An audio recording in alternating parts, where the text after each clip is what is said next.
रहीम यार खान से हनीफ अजीमी की रिपोर्ट के मुताबिक थाना कोट समाबा के एसएचओ मियां मुजम्मल इसहाक की शानदार कारकर्दगी। खानपुर से रहीम यार खान सप्लाई होने वाले मुजरे सेहत केचप कोट समाबा पुलिस की मदद से पंजाब फूड अथॉरिटी रहीम यार खान ने पकड़ लिया।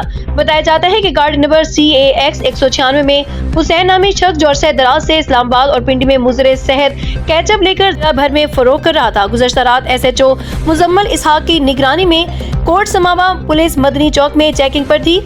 पुलिस ने सुफेश शाहजोर को मशकूक जानकर रोका तो गाड़ी में तकरीबन 250 किलो केचप बिना रसीद मौजूद था। पुलिस कोट समाबा ने पंजाब फूड अथॉरिटी रहीम यार खान को मौके पर बुलवाया, जिस पर Sara Zafar Awan assistant food authority Rahim Yar Khan ने मौके पर पहुंचकर मुआयना किया तो पता चला कि ये ketchup Hussain Ahmed satellite town Khanpur का है, जो जाली केचप सप्लाई करता है और कबल अजी भी इससे जाली केचप बरामद हो चुका है, जिस पर पुलिस ने फूड अथॉरिटी की दरखास्त पर मुकदमा दर्ज कर लिया। याद रहे कि मुजरे सेहत केचप हमारे बच्चों बड़ों को खिलाया जाता है, जो खानपुर समेत जिला भर के पिज्जा शॉप्स पर फरोख्त किया जाता है।